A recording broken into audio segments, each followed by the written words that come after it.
Le premier bilan d'un dispositif très controversé en Grande-Bretagne. Il s'agit des contrats 0 heure. Autrement dit, les employés sont à disposition. Ils peuvent être appelés à tout moment pour une demi-journée de travail, parfois quelques heures. Ces contrats ont connu un vif succès. On en compte plus d'1 million à Londres. Loïc Delamornay, Thomas Donzel. Marie-Alexandre est française. À Paris, elle ne trouvait pas de travail. Alors il y a un an, elle a traversé la Manche et débarqué à Londres. Vous savez, on entend toujours, on a des amis qui viennent, qui trouvent un travail en 2 semaines, des choses comme ça. Donc moi, je me suis un peu basée sur ça, les rumeurs, et je suis partie essayer. Et en 1 semaine, j'avais un travail. Un travail dans ce restaurant, mais avec un contrat particulier, le 0 heure.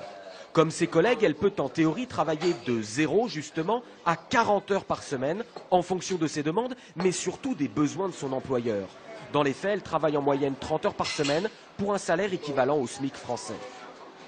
Parfois, on peut se retrouver avec un peu moins d'heures. Moi, cette semaine, par exemple, j'ai pas travaillé lundi ou vendredi. Bon, il y a très peu aussi, si on se fait renvoyer, c'est pareil, il n'y a aucune sécurité derrière. Pour un Français, ça peut paraître inconcevable, mais encore une fois, c'est une question de conscience, de confiance avec son employeur.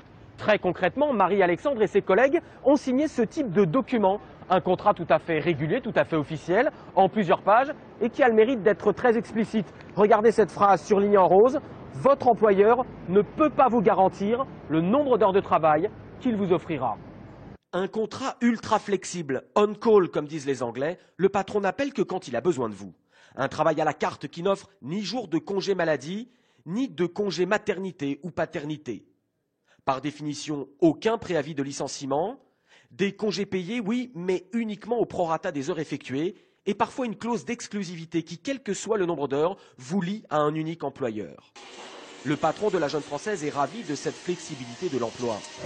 Les employeurs se sentent rassurés et ils peuvent engager plus facilement plus de monde.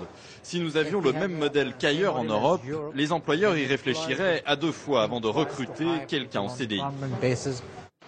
Pour l'économie, les résultats sont incontestables. Avec un taux de croissance de 3% et un chômage à 6%, la Grande-Bretagne aligne des chiffres qui feraient pâlir la France avec ses plus de 10% de chômage. Ces contrats précaires peuvent s'expliquer, notamment dans la restauration, où beaucoup d'emplois sont assurés par des jeunes ou des étudiants qui de toute façon ne veulent pas y faire carrière. Le problème, c'est qu'ils se généralisent. Il y a aujourd'hui 1 400 000 travailleurs britanniques employés aux 0 heure et tous les syndicats se battent contre ce modèle. Si d'un coup le patron arrête d'appeler son employé ou arrête juste de lui envoyer des mails, le travailleur n'a plus aucun droit et plus aucun salaire.